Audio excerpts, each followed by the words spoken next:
ہر طرح کی ہر قسم کی تعریف اسی کے لیے خاص اور اسی کو زیبا ہے۔ درود و سلام ہو امام کل سید الرسول جناب محمد الرسول اللہ صلی اللہ علیہ وسلم کی ذات اقدس پر، کہ جن کو اللہ رب العالمین نے انسانیت کی ہدایت کے لیے اپنا آخری رسول بنا کر اور کامل شریعت عطا فرما کر اس دنیا میں مبعوث کیا، جن کی بدولت آج انسانیت رشد و ہدایت سے آشنا ہے، اور جن کی تعلیمات پر عمل کرنا کامیابی کی ضمانت ہے، اور جن کی مخالفت خسارے کی ضمانت ہے، جن کا رستہ چھوڑنے والا ہمیشہ خسارے میں رہتا ہے، جن کی پیروی کرنے والا دنیا و آخرت میں کامیابی پاتا ہے۔ درود و سلام ہو اس ہستی مقدس پر، اور رحمتیں برکتیں ہوں صحابہ اکرام رضوان اللہ علیہ مجمعین کی جماعت پر، تابعین اعظام تبع تابعین اور محدثین اکرام کی جماعت پر، اور ہر اس شخص پر جس نے حضرت رسول اللہ صلی اللہ علیہ وسلم سے اسلامی تعلیمات کو لیا، ڈائریکٹ لیا یا انڈائریکٹ لیا، بلا واسطہ یا بالواسطہ، دین اسلام کو آگے پہنچانے میں کسی بھی شخص نے کسی بھی طرح کا کردار ادا کیا ہو، اللہ اس ساری جماعت پر بے شمار رحمت نازل فرمائے۔ انتہائی عزت و اکرام کے لائق سامعین گرامی، اللہ رب العالمین کی توفیق خاص ہے کہ ہم آج ایک اسلامی فریضہ ادا کرنے کے لیے یہاں جمع ہیں۔ رمضان المبارک کی آمد ہے، ہو سکتا ہے کہ کل اس وقت ہم روزے سے ہوں، ہو سکتا ہے کہ ایک دن بعد روزے سے ہوں۔ انتہائی قیمتی ایام ہیں، محنت کرنے والے محنت کریں گے اور غفلت کرنے والے غفلت بھی برتیں گے۔ البتہ خسارے میں رہے گا وہ شخص جو غفلت کرے گا، اور فائدے میں رہے گا وہ شخص جو محنت کرے گا۔ بعض اوقات کسی کام کا نتیجہ فی الفور سمجھ میں نہیں آتا، وقت آنے پر احساس ہوتا ہے، لیکن تب وقت نکل چکا ہوتا ہے۔ انسان سوائے پچھتاوے کے اپنے دامن میں کچھ بھی نہیں پاتا، اور محسوس کرتا ہے کہ مجھ سے بہت بڑی غلطی ہو گئی، بڑی مسٹیک ہو گئی، کاش کہ میں نے اپنے وقت کو ضائع نہ کیا ہوتا۔ بعد میں دوسروں کو سمجھاتا ہے کہ یار میں تو اپنا وقت برباد کر چکا ہوں، تم نہ کرو، لیکن تب سامنے والوں پر وہی وقت ہوتا ہے جو کبھی اس پر تھا۔ اس کو سالوں بعد سمجھ آئی ہے، اب ان کو سمجھ نہیں آ رہی، اور ان کو بھی تب سمجھ آئے گی جب ان کا بھی وقت نکل جائے گا۔ اللہ کی خاص توفیق ہوتی ہے اس بندے پر جس کو وقت پر سمجھ آ جائے، جس کو وقت پر اللہ تعالیٰ سمجھ عطا کر دے، خاص توفیق ہے۔ در جوانی توبہ کردن شیوائے پیغمبری، جوانی غفلت کی عمر ہے اور غفلت غالب آ جاتی ہے۔ جس بندے کو جوانی میں توفیق مل گئی نا اللہ کی طرف آنے کی، تو اس کو اتنی عظیم صفت عطا کر دی گئی، گویا یہ انبیاء کی صفات میں سے ایک صفت ہے، اپنی زندگی کا سارا حصہ اللہ کی اطاعت میں گزارنا، اور بالخصوص جوانی کا حصہ۔ قیامت کے دن اللہ رب العالمین ہم سے اپنی نعمتوں کے بارے میں سوال کریں گے، اور ہم سے پوچھا جائے گا کہ تمہیں عمر دی گئی تھی، تم نے عمر کہاں کھپائی؟ اور عمر کے اندر ظاہر ہے شروع سے لے کر آخر تک سارا عمر کا حصہ آ گیا، لیکن آقا فرماتے ہیں اللہ جوانی کا سوال الگ کریں گے کہ میں نے تجھے جوانی عطا کی تھی، بتا جوانی کہاں کھپائی تھی؟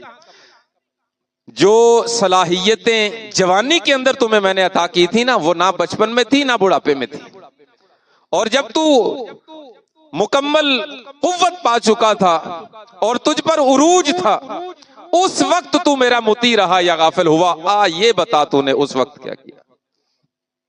بہرحال اللہ رب العالمین سے ہم دعا کرتے ہیں کہ اللہ ہمیں ہمیشہ اپنا مطیع و فرما بردار رکھے، اور کبھی ہم پر غفلت غالب نہ آئے۔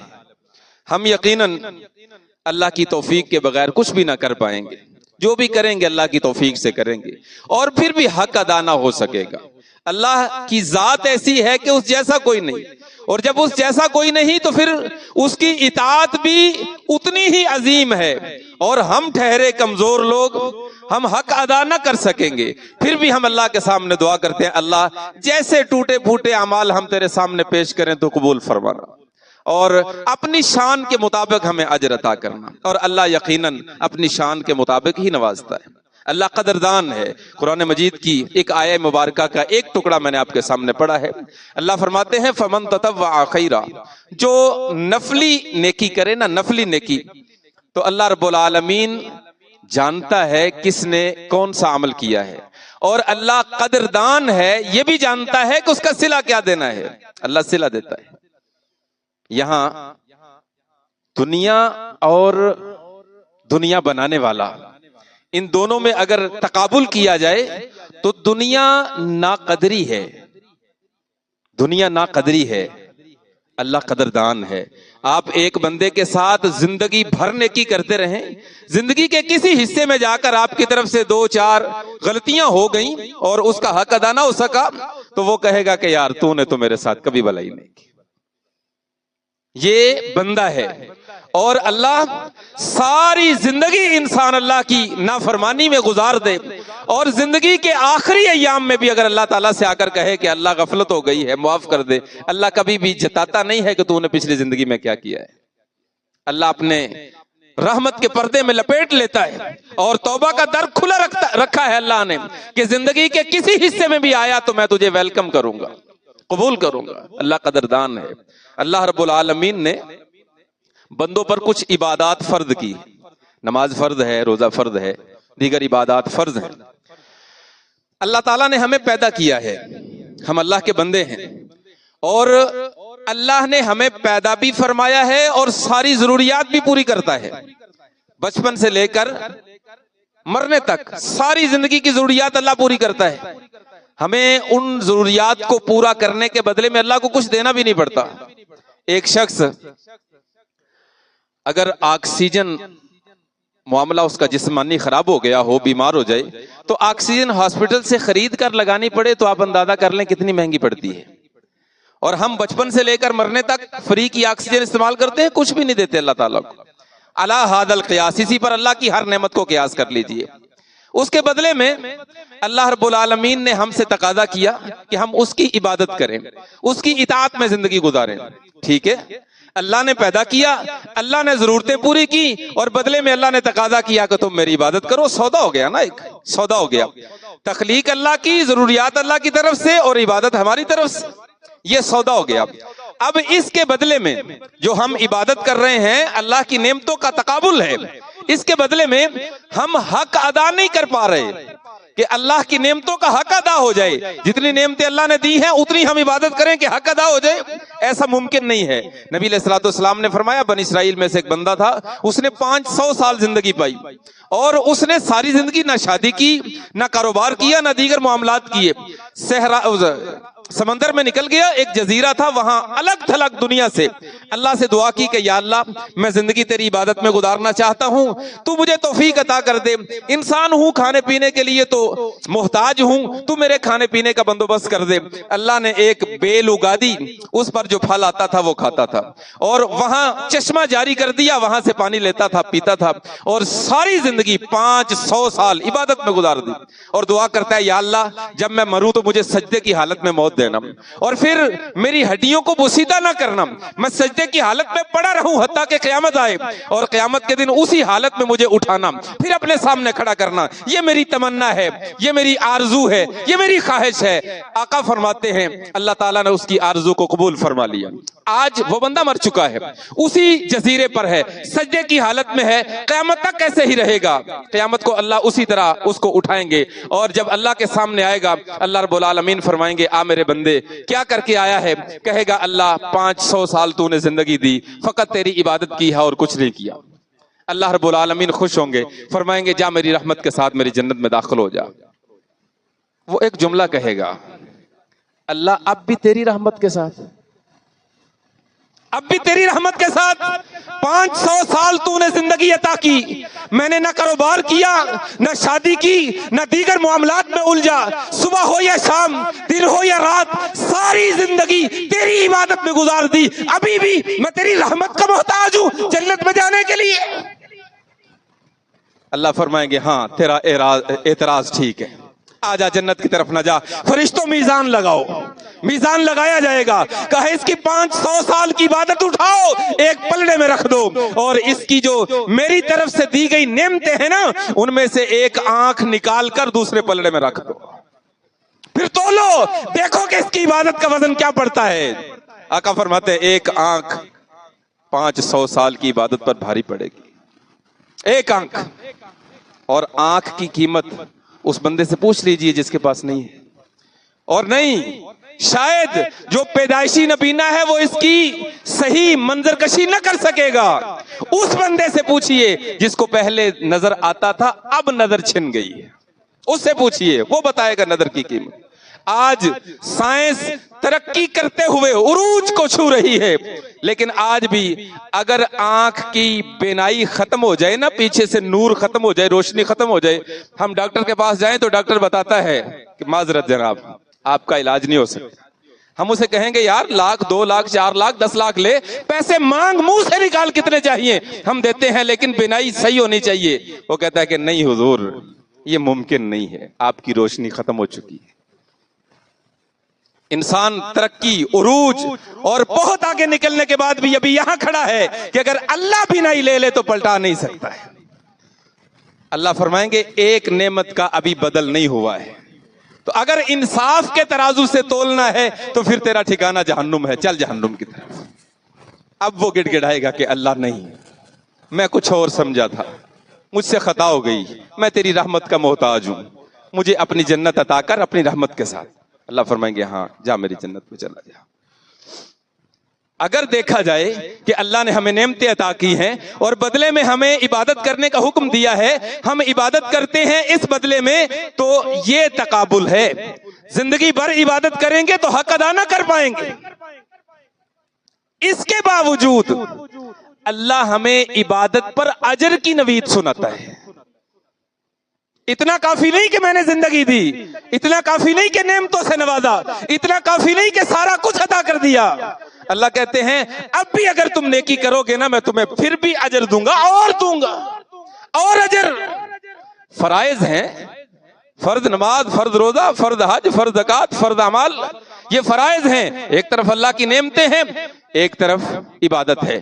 ہم کسی بندے کو ہائر کرتے ہیں کسی کام کے لیے، مزدور لگایا ہے کہ یار یہ مٹی کی ٹرالی ہے یہاں سے اٹھا کر اندر پھینکنی ہے، ہم بدلے میں تجھے 2000 روپے دیں گے۔ اب وہ اس کی ڈیوٹی ہے، مٹی ڈالے گا، ہم 2000 دیں گے، بات برابر۔ لیکن اگر کوئی مالک اسے الگ سے کھانا بھی پیش کرے، چائے پیش کرے، پھر جاتے ہوئے کوئی 1500 اضافی دے دے اور کوئی نواز دے، تو یہ پھر اس کی ذرہ نوازی ہے، یہ اس کا ظرف ہے کہ اضافی عطا کر رہا ہے۔ ہر بندہ اپنے ظرف کے مطابق معاملہ کرتا ہے، اللہ اپنی شان کے مطابق معاملہ کرتا ہے۔ ہمیں اس نے عطا کر دیا، عطا کر دیا، لیکن اس کے باوجود ہمیں کہتا ہے نیکی کرو تمہیں اجر دوں گا۔ یہ فرائض ہیں، ٹھیک ہے، یہ فرائض ہوئے۔ اللہ اگر ہم ان فرائض سے ہٹ کر کچھ کرنا چاہیں، اضافی نماز، اضافی صدقہ، اضافی روزہ، اضافی حج، اضافی عمرہ، اس کا فرمایا فَمَن تَطَوَّعَ خَيْرًا فَإِنَّ اللَّهَ شَاكِرٌ عَلِيمٌ۔ اگر اضافی بھی اعمال لاؤ گے میں ان کا بھی اجر عطا کروں گا، اوور ٹائم بھی ملے گا، اوور ٹائم بھی ملے گا۔ من چاہا لگاؤ، من چاہا لگاؤ۔ دنیا کی کوئی کمپنی ایسی نہ ہوگی جو کہے کہ جتنا اوور ٹائم لگانا چاہو لگاؤ۔ تلاش کیجئے کائنات میں کوئی ایسا بندہ جو کہے کہ من چاہا اوور ٹائم لگا لو۔ ہاں کہیں گے ٹھیک ہے گھنٹہ لگا لو، 2 گھنٹے لگا لو، 4 گھنٹے لگا لو، ٹھیک ہے یار ہفتہ لگا لو، 2 ہفتے مہینہ لگا لو، کتنا کہیں گے؟ اللہ کہتا ہے جتنا من چاہے لگاؤ، نوافل پڑھو جتنے من چاہے، تلاوت کرو جتنا من چاہے، روزے رکھو جتنا من چاہے، عبادت کرو جتنا من چاہے، میں تمہیں پورا پورا اجر جتنی عبادت کرو گے عطا کروں گا۔ اب انصاف کا تقاضا تو یہ تھا کہ ساری ضرورتیں پوری کر دی، بدلے میں عبادت ہو گئی، عبادت میں بھی حق نہیں ادا ہو رہا، ابھی اضافی ہے نعمتیں اللہ کی، یہاں تو انصاف ختم ہو گیا۔ اب اللہ کی ذرہ نوازی ہے، اللہ کی شان ہے، اس نے کہا نہیں خالی نعمتوں پر نہیں رہوں گا بلکہ اجر بھی عطا کروں گا۔ ٹھیک ہو گیا، اب ایک نیکی ہے بدلے میں ایک نیکی کا اجر مل جائے، ٹھیک ہے، یہ انصاف ہو گیا، بلکہ یہ بھی اللہ کی شان میں شان کے ساتھ اضافی ہے، لیکن اللہ رب العالمین کا مقام شان ظرف دیکھیے، اللہ کہتے ہیں من جاء بالحسنہ فلہ عشر امثالہا، اگر ایک نیکی کرو گے میں تمہیں 10 نیکیوں کے برابر اجر دوں گا۔ ہاں اگر تمہارے دل کا تقوی بڑھ گیا 70 کے برابر دوں گا، تقوی اور بڑھ گیا 700 کے برابر، اگر تقوی اور بڑھ گیا واللہ یضاعف لمن یشاء، اس سے بھی زیادہ عطا کروں گا، تو اپنے دل کی کیفیت بڑھاتا رہے، میں اپنا اجر بڑھاتا رہوں گا۔ گویا کہ ایک برکھا برس رہی ہے اللہ کی رحمت کی، نیکیوں کی برسات ہو رہی ہے۔ میں رمضان کی بات نہیں کر رہا ہوں، غیر رمضان کی بات کر رہا ہوں۔ اللہ رب العالمین قدردان ہے، محنت کرنے والوں کی قدر کرتا ہے اور اپنی شان کے مطابق کرتا ہے۔ اگر اب بھی کوئی بندہ جہنم کا ایندھن بنے، میں اور آپ اگر اب بھی جہنم میں جائیں کہ اللہ کی طرف سے رحمت کی برکھا برس رہی ہے، مغفرت کی برکھا برس رہی ہے، اور اب بھی ہم جہنم کا ایندھن بنے، ہم سے بڑا بد نصیب اور کون ہوگا؟ جس طرح چند دن پہلے درس میں آپ ساتھیوں سے ملاقات ہوئی تھی جو موجود تھے، میں نے عرض کیا تھا کہ بارش ہو رہی ہو اور بندہ پیاسا مر جائے، کیا خیال ہے؟ بارش برس رہی ہے، بندہ بارش میں موجود ہے اور پیاس سے مر گیا، اس بندے کو پھر ماری نہیں جانا چاہیے، اس کو ماری جانا چاہیے، وہ مر جائے۔ جس کو قدر نہیں ہے، عقل نہیں ہے، فہم نہیں ہے، شعور نہیں ہے، وہ مر جائے۔ پھر اللہ کی عطا تو یہ ہے کہ بارش برس رہی ہے اور اس کی حالت ہے کہ پیاسا مر گیا۔ اللہ کی عطا تو یہ ہے کہ نیکیوں کی برکھا برس رہی ہے، مغفرت کی برکھا برس رہی ہے، اور یہ ہے کہ گناہوں سے لتھڑا ہوا جہنم کا ایندھن بن گیا۔ اس کی حالت کیا ہے؟ اس کی غفلت کا عالم کیا ہے؟ اللہ رب العالمین اپنے بندوں کو نوازتے ہیں، فرائض پر اجر عطا کرتے ہیں، نوافل پر اجر عطا کرتے ہیں، ایک نہیں، ایک نیکی کا بدلہ 10 70 700 یا اس سے بھی بڑھا کر دیتے ہیں۔ وَمَنْ جَاءَ بِالسَّيِّئَةِ فَلَا يُجْزَى إِلَّا مِثْلَهَا۔ اب یہاں عدل یہ تھا، انصاف یہ تھا کہ اگر ایک نیکی کا بدلہ 10 کے برابر ہے تو پھر ایک گناہ کا بدلہ بھی تو 10 کے برابر ہونا چاہیے تھا نا۔ انصاف تو یہی تھا کہ ٹھیک ہے اگر نیکی کرو گے تو 10 نیکیاں دوں گا، لیکن اگر گناہ کرو گے تو 10 گناہ بھی ملیں گے۔ اللہ کہتا ہے نہیں، اے میرے بندے اگر تو نیکی کرے گا 10 نیکیوں کا بدلہ، اگر گناہ لائے گا نا صرف ایک ہی دوں گا۔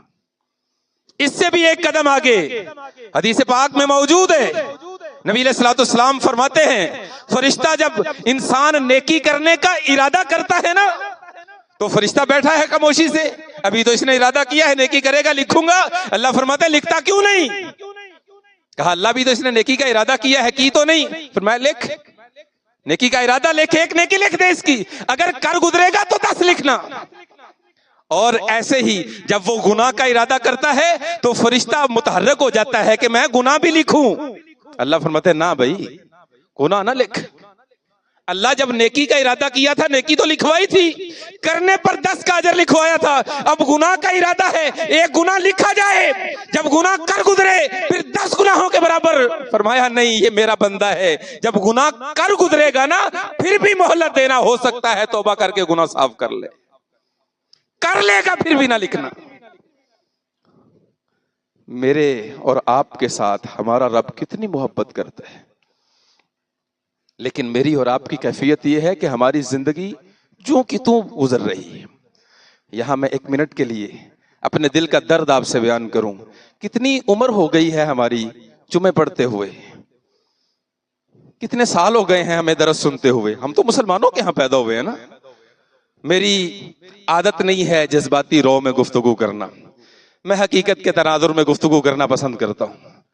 یہ جو جمعہ ہے یہ تربیتی ورکشاپ ہے، 8 دن کے بعد بندے کی تربیت ہوتی ہے۔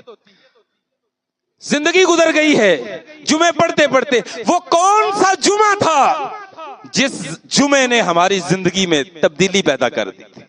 وہ کون سا جمعہ تھا؟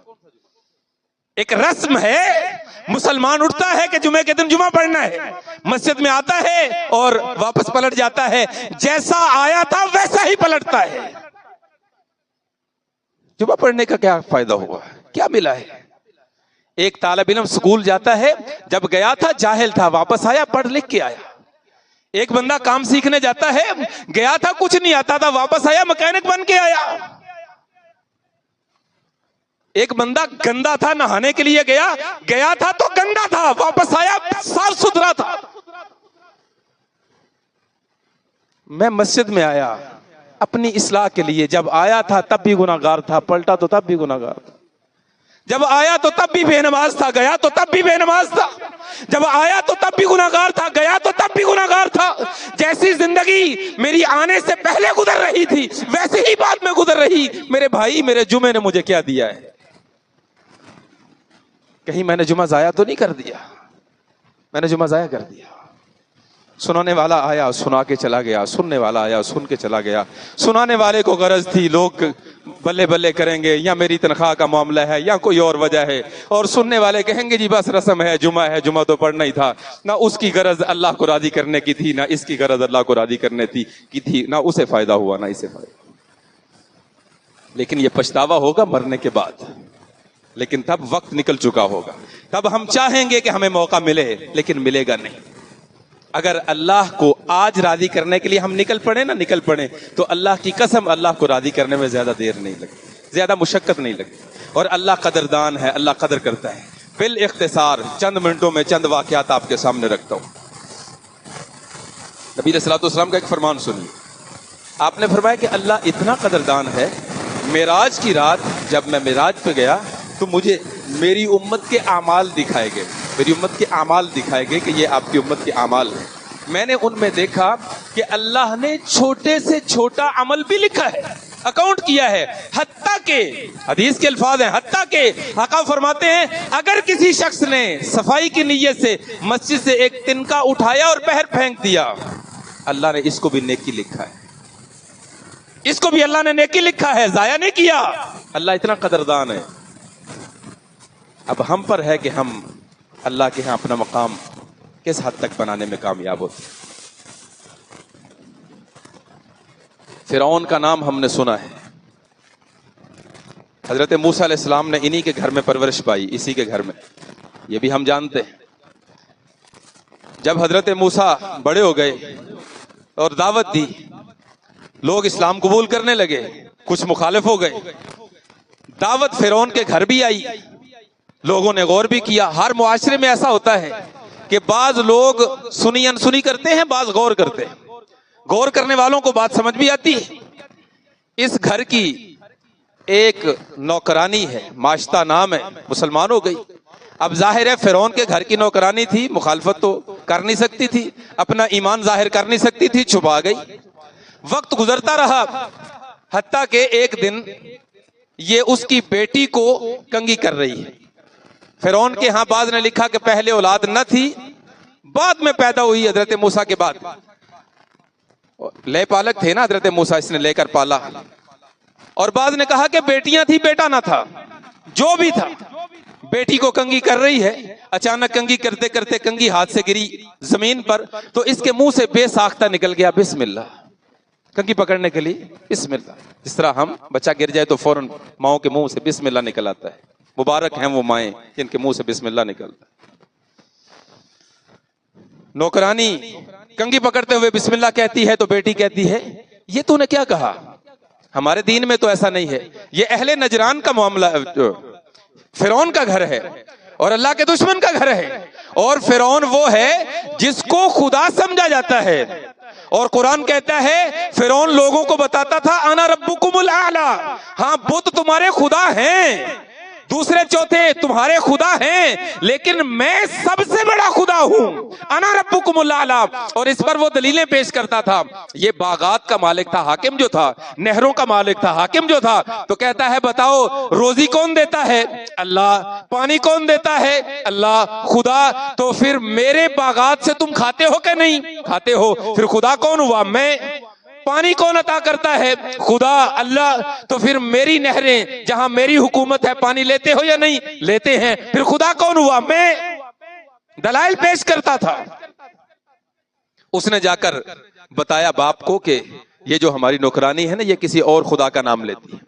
بلایا، پوچھا کہ تم مجھے خدا نہیں مانتی؟ کہا جی نہیں مانتی۔